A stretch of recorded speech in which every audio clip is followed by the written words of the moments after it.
কালি আমি দেখিছোঁ যে বীৰ লাচিত সেনাৰ মুখ্য সচিব ৰন্তু পানীফুকনক কালি গ্ৰেপ্তাৰ কৰিছে।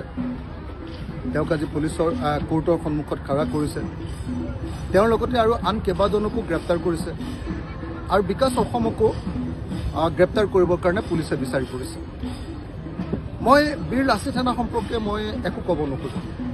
সেই সংগঠনটো সম্পৰ্কে মোৰ পজিটিভ ধাৰণাও নাই, নিগেটিভ ধাৰণাও নাই।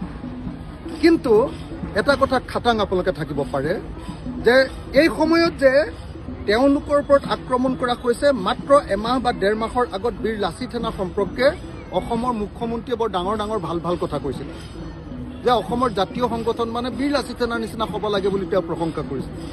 মাত্ৰ এমাহৰ ভিতৰত তেওঁ কথা বদলাই এতিয়া সেই সংগঠনটোক নিষিদ্ধ কৰিবৰ কাৰণে কিয় ক'লে?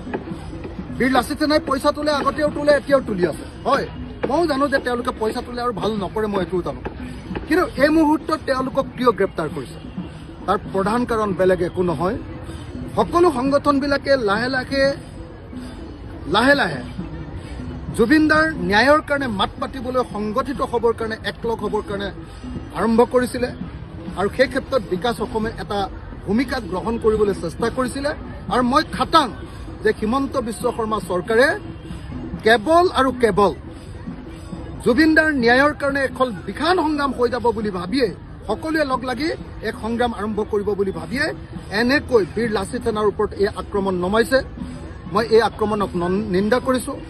মই ৰন্তু পানীফুকনক মুকলি কৰি দিবৰ কাৰণে দাবী জনাইছোঁ আৰু বিকাশ অসমকো গ্ৰেপ্তাৰ নকৰিবৰ কাৰণে দাবী জনাইছোঁ।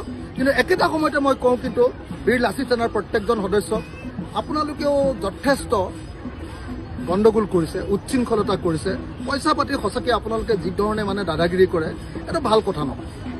আৰু আপোনালোকে বহুদিন চৰকাৰৰ লগত সম্পৰ্ক কৰিওতো মানে মিহি সম্পৰ্ক কৰিছিলে।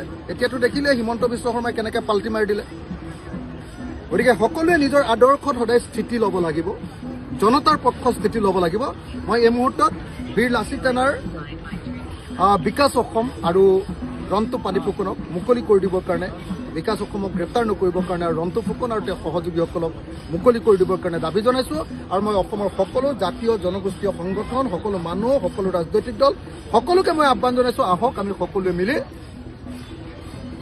জুবিনদাৰ ন্যায়ৰ কাৰণে সংগ্ৰাম গঢ়ি তোলো, আন্দোলন গঢ়ি তোলো।